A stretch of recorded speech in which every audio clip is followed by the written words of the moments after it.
M. Paul Biya a signé en début février 2019 un décret suspect, hautement dangereux, un décret constitutionnaliside.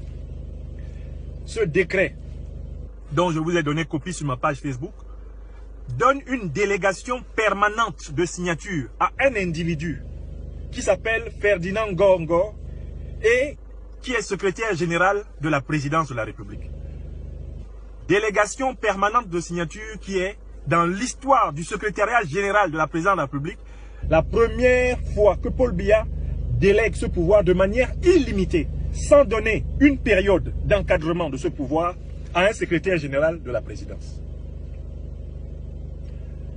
Quelle est la conséquence de ce décret signé dans le dos du peuple camerounais en février, début février 2019? La conséquence en est que tout le dispositif de succession en cas de vacance du pouvoir, qui est marqué dans la constitution du Cameroun, eh bien Paul Biya ne veut pas le respecter, puisqu'il a donné délégation de signature à un individu qui n'a aucun mandat électif du peuple camerounais. Il lui a donné délégation de signature permanente pour que, si lui, Paul Biya, venait, en raison de son âge par exemple, à décéder, ou s'il avait un accident médical, un accident de santé qui l'empêche d'être, comme on l'a vu par exemple dans le cas du président Ali Ben Bongo, d'être en aptitude de gouverner, M. Biya nous dit que le président de la République, de fait, désormais au Cameroun, c'est son secrétaire général de la présidence de la République, Ferdinand Ngor. Ce ne sera plus le président du Sénat qui aurait à gérer l'intérim, puisque le président de la République a délégué une autorisation de signature permanente à un individu qui se trouve être le secrétaire général de la présidence, lequel individu peut décréter.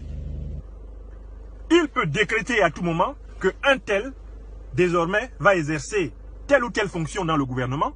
Cet individu peut décréter que désormais est instauré au Cameroun une vice-présidence de la République et il peut l'attribuer à qui il veut.